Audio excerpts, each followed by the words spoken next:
এতক্ষণে বোধহয় দীপ আর দিশানি মুম্বাই ট্রেনে উঠে পড়েছে। কি? তুই কি করে জানলি? কি করে আবার, দিশানি আমার সামনেই তো দীপকে আই লাভ ইউ বলেছিল। I love you.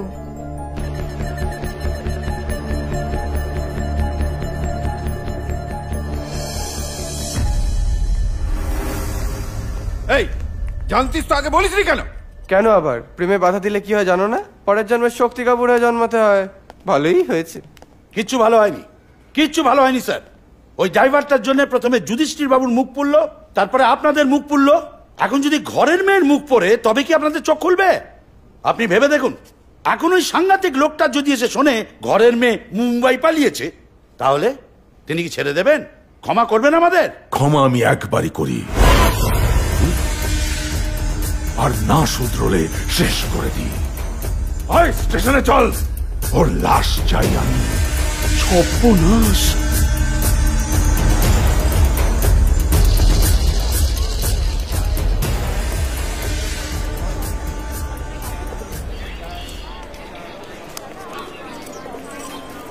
তুমি এত কেন টেনশন নিচ্ছ বলো তো?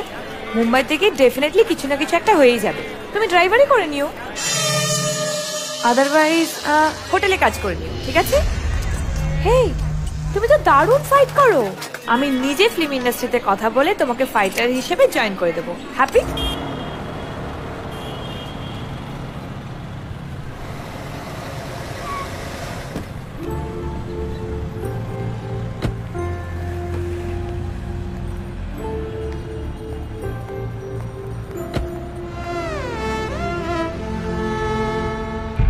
এত বড় হোটেল আর তার মালিক এত ছোট।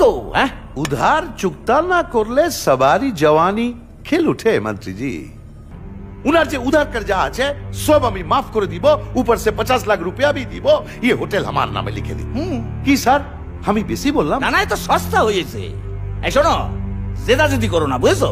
তুমি জেদ করলে আমার ছেলেরাও জেদ করবে। হ্যাঁ, ওই সেই সেবা ওই মিটিং এ তোমার স্বামী স্ট্রোক করবে, খবর পেয়েছিলে? এবার তো খবরই পাবে না।